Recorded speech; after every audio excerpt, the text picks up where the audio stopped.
Parece una simple bola de metal de 6 kilos. Podrías sostenerla en tus manos, pero si lo hicieras de la forma incorrecta, estarías muerto en cuestión de días. Esta es la historia del núcleo del demonio, una esfera de plutonio que reclamó la vida de dos de los científicos más brillantes del Proyecto Manhattan y que estuvo a punto de causar un desastre nuclear en suelo estadounidense. El origen. Un arma que no fue. Las dos únicas bombas nucleares que se han utilizado en una guerra fueron lanzadas por Estados Unidos sobre Hiroshima y Nagasaki durante la Segunda Guerra Mundial. El gobierno estadounidense consideró una tercera bomba si fuera necesario. Sin embargo, tras la rendición de Japón el 15 de agosto de 1945, los planes cambiaron drásticamente. La pieza central de ese tercer artefacto, una esfera de plutonio de 6.2 kilogramos creada por el Proyecto Manhattan, nunca llegó a convertirse en una bomba funcional. En su lugar, el objeto quedó resguardado en el laboratorio de Los Álamos, en Nuevo México, donde se convirtió en el elemento principal de experimentos de física extremadamente peligrosos. Al principio, los científicos se referían a este objeto de forma casual como el núcleo, sin saber que pronto se ganaría su apodo diabólico. El primer incidente.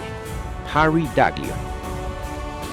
Apenas una semana después de la rendición de Japón, el 21 de agosto de 1945, el físico Harry Daghlian estaba realizando un experimento tan arriesgado que lo apodaban hacerle cosquillas a la cola del dragón.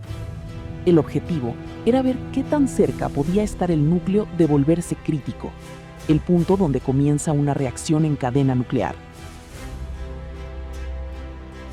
Daghlian rodeó el núcleo con ladrillos de carburo de tungsteno para reflejar los neutrones de vuelta a la esfera. Pero entonces ocurrió lo impensable. Un ladrillo se le resbaló de la mano y cayó directamente sobre el plutonio. En un instante, un destello de luz azul bañó la habitación.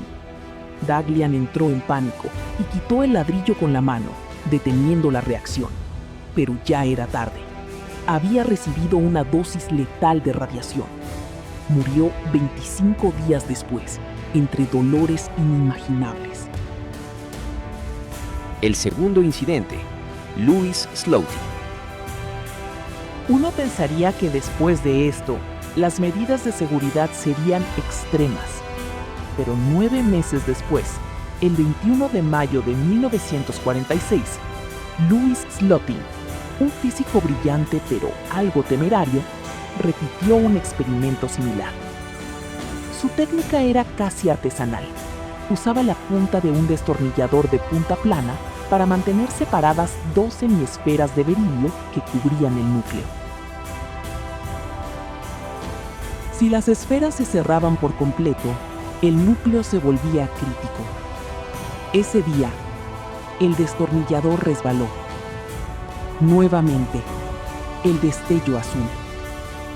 Slotin usó su propio cuerpo como escudo para proteger a sus colegas en la sala, mientras separaba las piezas. Su valentía salvó a los demás, pero él murió apenas 9 días después.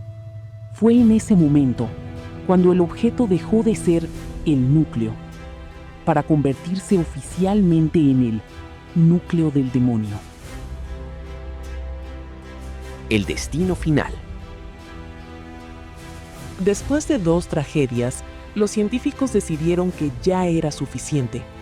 Los experimentos manuales fueron prohibidos. El plan original era usar el núcleo en una prueba nuclear en el atolón de Bikini, pero tras los retrasos y el nivel de radiactividad acumulado, el núcleo fue finalmente fundido y su material reciclado para otros núcleos. Conclusión. El núcleo del demonio nos recuerda que, en los inicios de la era atómica, los científicos estaban jugando con fuerzas que apenas comprendían, protegidos solo por un destornillador y su intuición. Una esfera de metal que, aunque pequeña, demostró ser uno de los objetos más implacables jamás creados. Hoy, ese plutonio ya no existe como tal, pero su historia quedó grabada como una de las lecciones más oscuras y valiosas de la ciencia moderna. El respeto absoluto que debemos tener ante el poder de la naturaleza. ¿Creen que estas tragedias fueron pura negligencia o simplemente el costo inevitable de avanzar en la ciencia en aquellos años? Nos encantará leer sus opiniones en los comentarios. Si te ha gustado esta historia de Quiero saber, no olvides darle a like y suscribirte para descubrir más misterios y curiosidades del mundo que nos rodea. Nos vemos en el próximo video.